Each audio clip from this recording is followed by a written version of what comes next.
அஸ்ஸலாமு அலைக்கும். உங்கள் மீது சாந்தியும் சமாதானமும் உண்டாகட்டும்.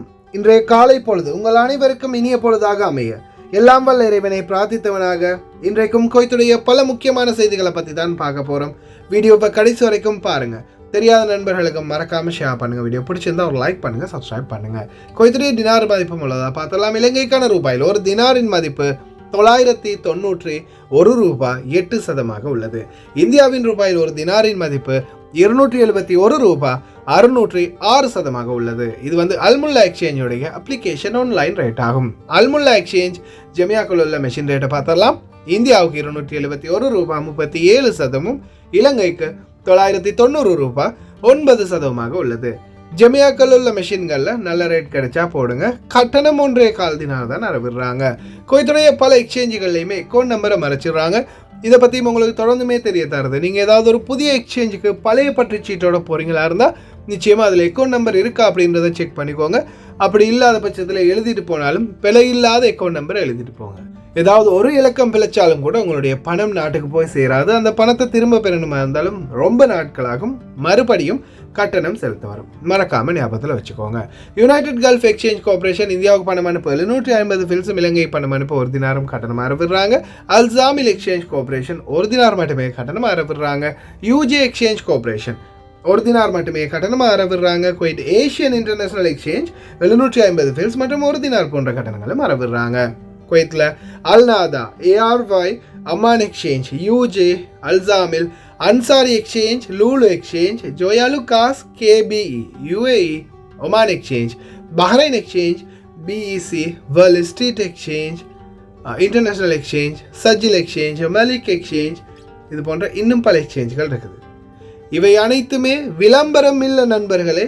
சிலர் சொல்கிறாங்க வீடியோவில் முன்னுக்கு போட்டால் இது என்ன விளம்பரம் எல்லாம் முன்னுக்கு போடுறீங்க அப்படின்னு.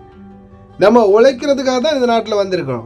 உழைச்ச பணத்தை அனுப்புறது தான் நம்மளுடைய முதல் வேலை. இந்த நாட்டுடைய செய்தி அது இது எல்லாத்துக்கும் முன்னாடி இந்த டினாரை நம்ம நல்லபடியாக நாட்டுக்கு அனுப்புறது தான் நம்மளுடைய முதல் கட்ட வேலை. அதை தான் இப்போ உங்களுக்கு சொல்லி தரது. முதல்லையே போகிறது டினார் ரேட்டை பற்றியும் எக்ஸ்சேஞ்சுகளை பற்றியும். அதை எல்லாருமே புரிஞ்சுக்கோங்க. அதே மாதிரி இலங்கைக்கு மாஷாலான்னு ஒரு 1000 ரூபாய்க்கிட்ட நெருங்கிட்டு இருக்குது. பார்க்கலாம் எதிர்வரும் நாட்களில் இன்னும் அதிகரிக்குதா அப்படின்னு முடிந்த வரைக்கும் பிரார்த்தனை பண்ணுங்க. அதே போல் கஷ்டப்பட்டு உழைக்கிற சம்பளத்தை நல்ல எக்ஸ்சேஞ்சுகளை பார்த்து அனுப்புங்க. பணிப்பெண்களுக்கு இந்த வாய்ப்பை பெற்றுக் கொடுங்க ஓட்டுநர்கள்.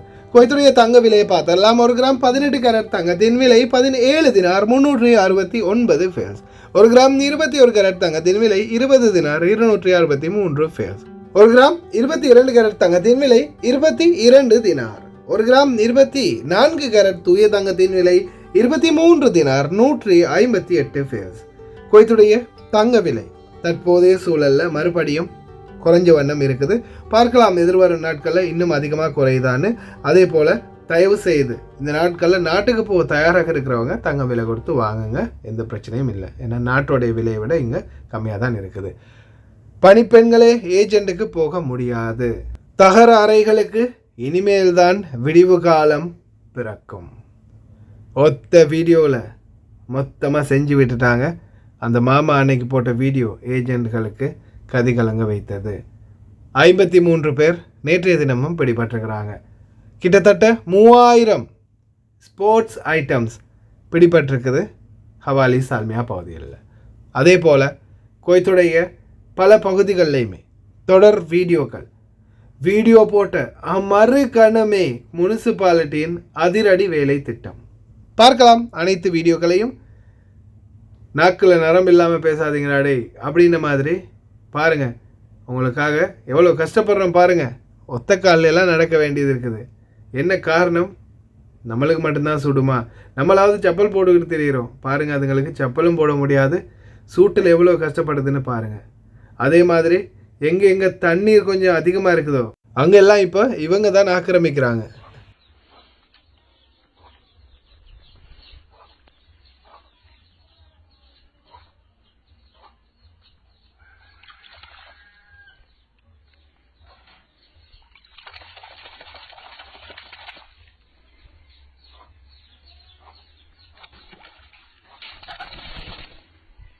சிரிக்கிற விடயம் இல்லை, சிந்திக்க வேண்டிய விடயம்.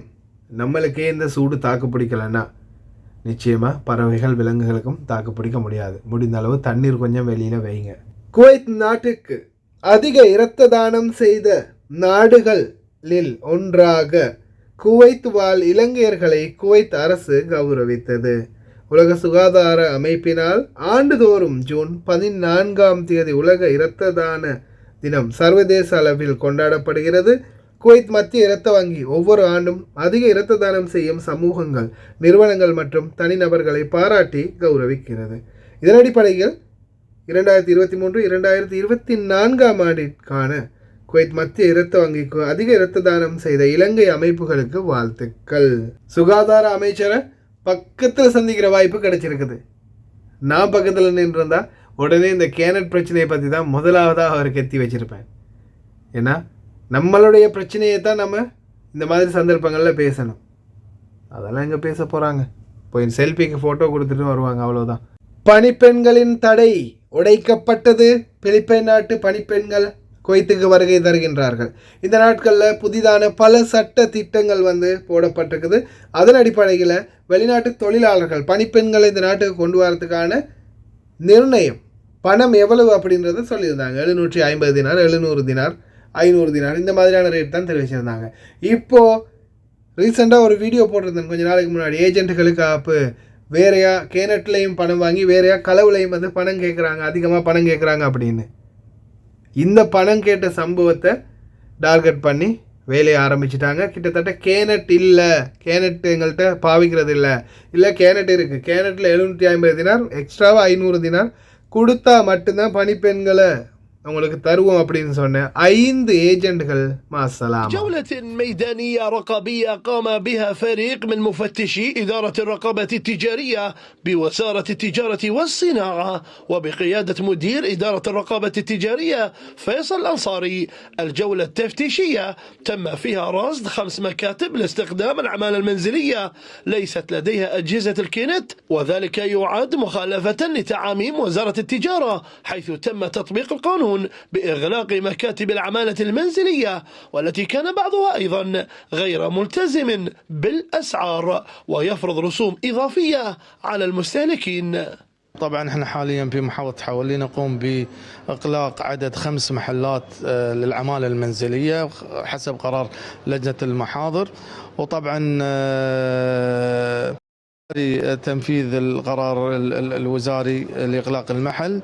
هم كذلك احنا عندنا اليوم بإدارة الرقابة التجارية عندنا 42 قرار من لجنة المخالفات. الإغلاق يكون فوري، يتحول دايركت على المكتب الفني، يقوم صاحب المكتب أو النشاط يراجع فيها المكتب الفني على الاستخراج أو فتح أو استمرار إغلاق المحل. طبعا أغلبية المكاتب اللي تم عليها وأخذت قرار فيها اللجنة مو ملتزمة بالقرار الوزاري، لا أخذ عدم التزام بالدفع بالكنت حسب القرار الوزاري، أهم كذلك أخذ رسوم إضافية.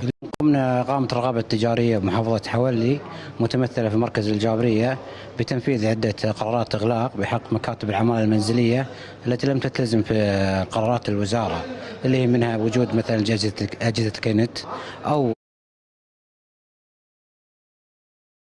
التزام بالأسعار اللي حددتها الوزارة، حيث بعض المكاتب خالف القانون بأخذ رسوم إضافية على المستهلك أو عدم توفير أجهزة الكينت قاموا يأخذون مبالغ بالكاش يعني. هذا وتشدد إدارة الرقابة التجارية على أصحاب مكاتب استخدام العمالة بضرورة الالتزام بالقانون والقرارات والتعاميم الوزارية ذات الصلة حتى لا يعرضوا أنفسهم للمساءلة القانونية والإغلاقات الرادعة للمكاتب المخالفة. பல தந்திரங்கள் முறியடிக்கப்பட்டன. ஏஜென்ட்களுக்கு ஏதாவது ஒரு பிரச்சனைனா நம்ம அடி வயிற்றுல ஐஸ் தண்ணி ஊற்றின மாதிரி இருக்குதுல்ல. ஏன்னா அந்த அளவு அவங்க மரண பங்கம் பண்ணுறாங்க தொழிலாளர்களுக்கு. அதால தான் ஏஜென்ட்டுகளுக்கு ஒன்றுன்னா இவ்வளோ சந்தோஷம் மக்களுக்கு. ஏஜென்ட்டுகளே திருந்திக்கோங்க இனியாவது. அதே போல் இங்கே தொழிலாளர்கள் இருக்கும்போது என்ன செய்வாங்கன்னா, சிலர் எக்ஸ்பீரியன்ஸ் தொழிலாளர்கள் இருக்கிறாங்க எங்கள்கிட்ட 6 மாதம் வீட்டில் வேலை செஞ்ச ஒருத்தர் இருக்கிறாங்க, ஆனால் அவங்கள விற்கிறதா இருந்தால் 1500 ரூபாய்க்கு தான் விற்போம் அப்படின்னு கொள்ளை அடிக்கிறது, வச்சு நல்லா கொள்ளை அடிக்கிறது. ஆனால் இது எதுவுமே செல்லாது. தீர்ப்பை மாற்றி சொல்லு அப்படின்ற மாதிரி செல்லாது. யாராக இருந்தாலும் சரி, அது எத்தனை வருஷம் எக்ஸ்பீரியன்ஸாக இருந்தாலும் சரி, விற்பனை விலை 750 மட்டுமே. பேசாமல் அப்படி ஒரு போர்டை நீங்கள் போடலாம், ஏஜென்ட்கள் வெளிநாட்டு வேலை வாய்ப்புன்னு போகிறது, இங்கு பெண்கள் விற்கப்படும் அப்படின்னு. அதை தானே தொழிலாக செய்கிறீங்க, எச்சக்கலைங்க. அந்த பொம்பளைங்களை விற்று பொழப்பு நடத்துறது, அதுலேயும் அதிக லாபம் பார்க்குறது. ஏன் அந்த அந்த காசை வந்து அதிகமாக கொடுக்காம கம்மியான ரேட்டில் செலவை கம்மியாக குறைச்சி செய்ய முடியாதா? முடியும். கொள்ளை அடிக்கணுமே, அதிகமாக வாங்கணுமே, அதுதான் இப்போ எண்ணம்.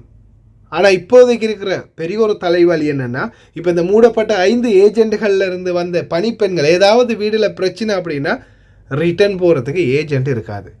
ஏஜெண்ட்டுக்கு கால் பண்ணால் நாங்கள் ஆஃபீஸ் மூடிட்டாங்க, எப்போ திறக்கிறாங்களோ அது வரைக்கும் நீங்கள் பொறுமைக்காரங்க அப்படின்னு பணிப்பெண்களுக்கு அடுத்த குண்டத்துக்கு போடுவாங்க. அங்கே அடித்தாலும் உதைச்சாலும் பாலியல் தொல்லை கொடுத்தாலும் இனி சாப்பாடு இல்லாட்டியும் சம்பளம் இல்லாட்டியும் இருந்து தான் ஆகணும் இவங்களோட ஏஜெண்ட் திறக்கும் வரைக்கும். இதுதான் இப்போ பணிப்பெண்களுக்கு ஏற்பட்ட பெரிய ஒரு அசௌகரியம். அடுத்ததா விளையாட்டு ஆடைகள் அணிகள் 3000க்கும் அதிகமானது போலி என கண்டுபிடிக்கப்பட்ட பிறகு வியாபார தலங்கள் கடைகள் அனைத்துக்குமே சீல் வைக்கும் வேலை திட்டம் வணிக மற்றும் வர்த்தக அமைச்சகத்தினால் ஆரம்பித்துள்ளது. அதே போல கோயத்துடைய முனிசிபாலிட்டியும் அதிரடியான சோதனைகளை மேற்கொள்றாங்க.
குறிப்பாக இந்த கடைகளில் வேலை செய்யக்கூடியவங்க நம்ம தொடர்ந்துமே சொல்கிறது தான், அதிகாரிகள் வந்த உடனே கேட்குற முதலாவது கேள்வி அத்தினி பத்தாக்கா, உங்களுடைய சிவில் ஐடியா கொடுங்கன்னு தான் கேட்பாங்க. இதே ஒருவேளை நீங்கள் காதிம் தொழிலாளர் இருந்தால் தால் பர்றா அப்படின்னு சொல்லிவிட்டு அதுக்கப்புறமா அங்கே இருக்கக்கூடிய விதிமீறலை பார்த்து அதையும் உங்கள் மேலே ஃபைனாக போட்டுட்டு பலத்தியாக அதை ஃபைனாக போட்டுருவாங்க. அதுக்கப்புறமா கூப்பிட்டு அதிகாரிகள்கிட்ட இந்த இவர் வந்து இப்படி வெளியில் வேலை செய்கிறாரு, இவருடைய கஃபீல் டீட்டெயில்ஸ் எல்லாத்தையும் எடுங்க அப்படின்னு அதையும் எடுத்துக்குவாங்க. தயவு செய்து ரொம்ப கவனமாக இருங்க. வெளியில் அக்காம அடித்து வேலை செய்கிறவங்க இனி வருங்காலம் மிகப்பெரிய ஆபத்தான சூழல், ஞாபகத்தில் வச்சுக்கோங்க. 53 டெலிவரி பைக்குகள் நேற்றைய தினம் கைது செய்யப்பட்டது. 53 பேர் பிடிபட்டிருக்கிறாங்க. இதுக்கு முன்னாடி 90க்கும் அதிகமானவர்கள், இதில் பார்த்திங்கன்னா 53 பேர். என்னுடைய சாதாரணமாக நான் சொல்கிறேன், இப்போ நம்ம இதுக்கு முன்னாடி ஒரு வாரத்துக்கு முன்னாடியே தெரிவித்தோம் இல்லையா, இந்த சட்டம் வாரத்துக்கு ஒரு வாரத்துக்கு முன்னாடியே தெரிவித்தோம். குவைத்தில் இருக்கிற அத்தனை பேரும் எல்லாருமே செய்தி பார்த்தாங்கன்னா எப்படியுமே எதுலையாவது ஒன்றில் தப்பிச்சிருவாங்க. ஆனால் எங்கே டிக்டாக்ல அவுத்து போட்டுட்டு ஆடுறத பார்க்குறதுக்குன்னா கண் கொட்டாமல் பார்ப்பாங்க. நம்ம ஏதாவது நல்ல செய்தியை தெளிவாக சொல்லி போட்டால் அது அரை மணி நேரம் பார்க்குறதுக்கு அவங்களுக்கு டைம் இல்லை. மன்னரோட அடுத்த மீட்டிங் போகணும் இல்லை, அதுதான். அடுத்ததா மிக முக்கியமான தகவல், ஓட்டுநர்களே, இந்த மாதிரி இந்த லாரிகள் இருக்கக்கூடிய அரைபாடி வண்டிகள் இருக்கக்கூடிய ஓட்டுநர்கள் பரிதாபம் பார்த்து கடைசியில் நீங்கள் பாவவாளி ஆகுவீங்க. ஏன் தெரியுமா? பாருங்கள், இந்த வண்டியில் 2 பேர் பின்னாடி உட்காந்து போகிறாங்க. சரி, ஒருவேளை இதை இப்போ இப்படி போட்டிருக்காங்கன்னா பாருங்கள், தர்ஜல் ஹராரா இவ்வளோ அதிகமான வெப்பத்தில் பாவம் மிஸ்கின் அந்த தொழிலாளர்களை பின்னாடி போட்டு கொண்டு போகிற அந்த ஓட்டுநர் மனசாட்சி இல்லையா அப்படின்னு. ஆனால் இதில் இருக்கக்கூடிய பிரச்சனை என்ன தெரியுமா? ஒருவேளை அவரே வானான்னு சொன்னாலும் பின்னால் போன 2 பேரும் அண்ணா கொஞ்சம் அங்கே விட்டுருங்கண்ணா, கொஞ்சம் அப்படி அந்த ஆண்டு விட்டுருங்களே அப்படின்னு சொல்லி இவங்களே ஏறி உட்கார்றதுக்கு கூட வாய்ப்பு இருக்குது. கடைசியில் அப்பாவி டிரைவர் பிரச்சனையில் மாட்டிக்கிறாரு. தயவு செய்து ஓட்டுநர்களே, இந்த மாதிரி வெயில் நேரங்களில் பின்னாடி யாராவது அவங்களா கெஞ்சி கேட்டாலும் கூட அவங்க திட்டினா திட்டிட்டு போகட்டும், அதெல்லாம் ஏற்ற முடியாதுப்பா, முன்னுக்கு இடம் இல்லை, பின்னாடி ஏற்ற முடியாது அப்படின்ட்டு போயிட்டே இருங்க. இல்லை யாராவது வீடியோ எடுத்து போட்டாங்க, உங்களுடைய கதை முடிஞ்சது. கவனம். சாலைகள் மற்றும் தரைவழி போக்குவரத்துக்கான பொது ஆணையம் பொது போக்குவரத்து துறையின் ஒத்துழைப்புடன் குவைத் நகரிலிருந்து சால்மியா திசையில் வரும் 3வது சுற்றுச்சாலை கீழ் செல்லும் கைரோ தெரு சாலையில் உள்ள சுரங்கப்பாதை எண் 2 திறப்பதாக அறிவிக்கிறது. அல் ஹத்சியா மற்றும் ஹவாலி பகுதிகளில் இணைக்கப்பட்ட திட்டத்தின்படி ஜூன் 28, 2024 வெள்ளிக்கிழமை விடியற் காலையில் ரோடு ஓப்பன் ஆகிரும். Cairo street, 2nd street, 3rd street எல்லாமே இன்ஷா அல்லாஹ் விடிவு காலம் விரைவில். இப்போ இது முபாரக் அல் கபீர் அதான் பகுதிகள் எல்லாம் இந்த மாதிரி, அதுவும் அந்த மெயின் கரண்ட்டுக்கு பக்கத்திலேயே சில அறைகள் இருக்குது, ஹாரிஸ் ரூம் அல்லது டிரைவருக்குரிய ரூம். அதே மாதிரி இது குறிப்பாக இந்த சுலைபியா பகுதி, ஜஹரா, உமுல் ஹைமான் இந்த மாதிரி பகுதிகள்லையும் அதிகமான குவைத்து வீடுகளில் தொழிலாளர்களுக்கான ரூம் வந்து பார்த்திங்கன்னா இந்த மாதிரி தான் செட் பண்ணி கொடுத்துருக்குறாங்க. இன்ஷா அல்லாஹ் இது பற்றிய பேச்சுவார்த்தைகள் இதுவும் வந்து பார்த்திங்கன்னா இப்போ வைரலாக பரவ ஆரம்பிச்சிருக்குது. குவைத்துடைய முனிசிபாலிட்டி மற்றும் சுற்றுச்சூழல் அதிகார சபை மனித வளத்துக்கான பொது ஆணையகம் இதை கண்டுபிடிச்சு இதுக்கப்புறமா இனி வரும் நாட்களில் தொழிலாளர்கள் இந்த மாதிரி தகர கொட்டாய்களில் இருக்கக்கூடாது அப்படின்ற சட்டத்தையும் போட்டுருவாங்க இன்ஷா அல்லாஹ் விரைவிலேயே. அதே போல் டிக்டாக், ஃபேஸ்புக், ட்விட்டர், இன்ஸ்டாகிராம் இன்னும் பல சமூக வலைத்தளங்கள், ஆனால் அதை நல்லதாக பயன்படுத்தினா நிச்சயமாக பிரதிபலிப்பு வந்து ரொம்ப நல்லாவே இருக்கும். ஏன்னா இப்போ நீங்கள் பார்க்குற காட்சிகள் இந்த கண்டெய்னர் பாக்ஸாக இருக்கலாம், இப்போ நிறுத்தியிருக்கிற வண்டிகளாக இருக்கலாம், இதெல்லாமே முனிசிபாலிட்டியால் சீல் வச்சு ஸ்டிக்கர் ஒட்டியிருக்காங்க, அதை நீங்கள் பார்க்கலாம். ஆனால் இது இந்த மாதிரி சீல் வைக்கிறதுக்கோ ஸ்டிக்கர் ஒட்டுறதுக்கோ காரணம் ஒரு வீடியோ. ஒரு நபர் இந்த சீலெல்லாம் வாரத்துக்கு முன்னாடியே ஒரு வீடியோ எடுத்து பதிவிடுறாரு. இங்கே பாருங்கள், வண்டிகள் வந்து கட்டாக்காளிகளாக இந்த இடத்துல நிற்குது, தேவையில்லாமல் நிற்குது, இந்த இடம் வந்து இன்னும் குப்பைகள் அடைஞ்சு போய் இருக்குது, இதை சுத்தம் பண்ணுறது இல்லையா அப்படின்னு கேட்ட வீடியோ காட்சிக்கு பிறகு தான் அந்த நடவடிக்கை எடுக்கப்பட்டிருக்குது. أطفال يلعبون يتمشون، شوفوا قدامكم شلون تتحول ساحاتها إلى سكراب يلم هذه السيارات اللي إكراب النعايم ما يستقبلها. شوفوا الأوساخ وشوفوا القذرات، وبعدين تعالوا قولوا والله الجرذي بدأ يطلع عندنا في المناطق السكنية، كونتينر وشبرات، لا فوق هذا مزرعة مغلقة، مزرعة بالكامل. شوف يعني ليش تشتري بالوفرة العبدلي؟ أبد، الارتداد اللي يم بيتك سوى مزرعة. هذا هو الحال في منطقة الأندلس، هذه مزرعة متكاملة، وهذا أيضا بيت. قال ليش الناس تمشي؟ ممنوع أحد يمشي، يلا اللي يبي يمشي بالشارع، تدعم السيارة تكرفه سيارة مو شغلي، وحط هذا الحاجز له. هذا الأخ لا عاد دوانية وهم سكر المشاة، ممنوع المشي، واستغل الساحة اللي قدامه لعمل هذه المزرعة. هذا اللي انتم تشوفون التصوير كله في مكان واحد وفي منطقة واحدة، عبارة عن مزرعة، عبارة عن سيارات سكاري، مقبرة سيارات، وتجمع الأوساخ والأنقاض في مكان واحد. وين البلدية؟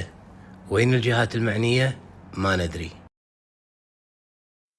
Soybekat Doha Association announce gas சிலிண்டர்லாம் கழுவி சுத்தமாக துப்புரவாக கொடுங்கப்பான்னு சொல்லியிருக்கிறாங்க கேஸ் சிலிண்டருக்கான ஷேர் ஹோல்டர்ஸ்ட்டு.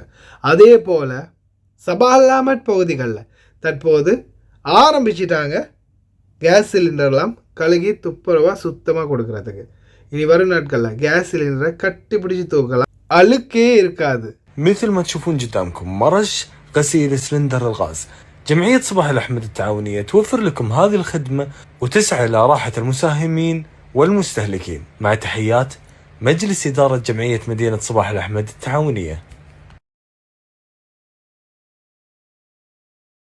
அடுத்ததா குறிப்பாக இந்த குப்பைகளை கிளியர் பண்ணக்கூடிய தொழிலாளர்களுடைய சில அசம்பந்தத்தனமான செயல்பாடுகள், அவங்களாலையும் நிறைய இடங்களில் குப்பை அதிகரிக்குது. அதே மாதிரி குப்பைகள் அதிகரிக்கிறதால அபராதமும் விழுகுது.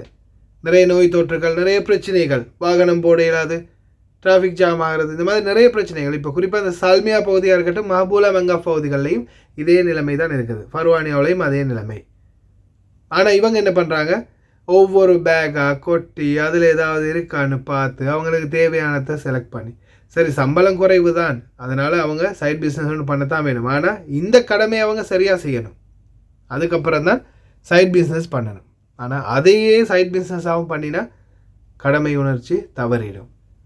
ஏன்னா இப்போ பாருங்கள் மஹபூலா கத்தா 2ல் எவ்வளவு அதிகமான குப்பைகள் இருக்குது, ஏன் இதை பார்க்குறதுக்கு யாரும் இல்லை அப்படின்னு ஒரு வீடியோ போட்டிருக்கிறாங்க. تيش الله يرضى عليك، أبيك توصل صوتنا للمسؤولين ببلدية الحمدي. قطعة 2 المهبولة، قطعة 2 خلف عروسة البحار ميديكال. شوف المفروض هذا الشارع سايدين المفروض، ولكن من كثر الزبالة والحاويات مسكرة الشارع هني دايما تصير زحمة. عيزنا يشيلونها يمكن مرة كل 3-4 أشهر، ونقول الأمراض والوسخ والفيران والدنيا من وين تجيلنا. شوف إهمال شيء مو طبيعي. لا هذه مو الكويت، بلدية الحمدي دايما بإهمال. وهذا الملعب، شوف حتى الملعب شلون صاير. وعلى فكرة المباني اللي من الخلف انزين هذه بعد شو اقول لك، هذه يبيلها يمكن مو سيارة واحدة ولا 100 سيارة تشيل هالأنقاض هذه والوساخة. இன்னொரு முக்கியமான விடயத்தை சொல்லணும். என்னென்னு பார்த்தீங்கன்னா, இப்போதைய சூழலில் இந்த குப்பைகளை அவங்க கிளியர் பண்ணுறவங்க உண்மையிலே ஒரு பக்கம் அவங்களுடைய தவறு இருக்குது. அவங்க சரியான நேரத்தில் குப்பைகளை அவசரமாக கிளியர் பண்ணிட்டு போனாங்கன்னா எந்த பிரச்சனையும் இல்லை. சில இடங்களில் பாதி குப்பைகளை வைக்கிறது, சில இடங்களில் குப்பைகளை எடுக்காமல் விட்டுருக்கிறது, இந்த மாதிரி பல சம்பவங்கள் தொடர்ந்து பதிவாகுது. அதுக்கு காரணம் இந்த மாதிரி இவங்களுடைய அந்த அசம்பந்தத்தனமான செயல்தான். குப்பைகளில் தேவையானது ஏதாவது தேருமான்னு பார்க்குறது, பொறுக்கிறது, அது பிரச்சனை இல்லை. ஆனால் இவங்க செய்யும் தொழிலோடு சேர்த்து அதையே டைவெர்ட் பண்ணி பார்ட் டைம் மாதிரி செய்கிறது தான் பிரச்சனையே. இப்போ பாருங்கள், ஒவ்வொருத்தராக அங்கே நின்று ஆடி அசைஞ்சு ஒவ்வொரு பேக்காக கொட்டி அதில் என்ன இருக்குது எது இருக்குன்னு பார்த்து செலக்ட் பண்ணி எடுத்துக்கிட்டு போகிறாங்க. சரி, நான் இதை மறுபடியும் கொண்டு வந்ததுக்கு காரணம் வேறு. இந்த வீடுகளில் கிளாஸுகளோ அல்லது ஏதாவது ஒரு போட்டல்ஸ் கண்ணாடி போட்டல்கள் ஏதாவது உடஞ்சி அந்த கிளாஸ் துண்டுகள் கையை கிழிக்கக்கூடிய துண்டுகள் இருக்குன்னா தயவு செய்து அதை கொஞ்சம் நல்லா 2-3 கிளினிக்ஸில் சரி ரப் பண்ணி ஒரு பேக்கில் போட்டு வச்சுருங்க. ஏன்னா உண்மையிலே ஒரு பக்கம் அந்த துப்புரவு தொழிலாளர்கள் பாவம் இல்லையா, அவங்களும் அதை சுத்திகரிக்கும் போது இல்லை அவங்களுக்கு தேவையான ஏதாவது ஒன்று தேடி பார்க்குறதுக்காக கையை உள்ள விட்டு அலசும் போது அவங்க கைகளை கிழிக்கலாம். ஏன்னா இது நம்ம அதை மெயின்டைன் பண்ணணும். கட்டாயம் குப்பை அந்த போத்தல் ஓடுகளை குப்பைகளில் போடும்போது அதை கவனமாக பராமரித்து போடணும். பேக் ஒன்றில் கட்டி கிளினிக்ஸில் ரேப் பண்ணி இந்த மாதிரி போட்டிங்கன்னா அடுத்தவங்க அதை எடுக்கிறவங்களுக்கும் பாதுகாப்பாக இருக்கும். அதே மாதிரி குப்பைகளை ரீசைக்கிளிங் பண்ணக்கூடிய இடங்களில் வேலை செய்கிறவங்களுக்கும் அது மிகப்பெரிய ஒரு ஆபத்துலேருந்து தவிர்க்கக்கூடியதாக இருக்கும். ஓகே ஃப்ரெண்ட்ஸ், ட்ரை பண்ணுங்கள். கடைசி வரைக்கும் பார்த்து எல்லாருக்குமே ரொம்ப நன்றி. தெரியாத நண்பர்கள் நிறைய பேர் இருப்பாங்க, மறக்காமல் அவங்களுக்கும் ஷேர் பண்ணுங்கள். வீடியோ பிடிச்சிருந்தால் ஒரு லைக் பண்ணுங்கள், சப்ஸ்கிரைப் பண்ணுங்கள். இன்னொரு நல்ல வீடியோவில் சந்திக்கலாம்.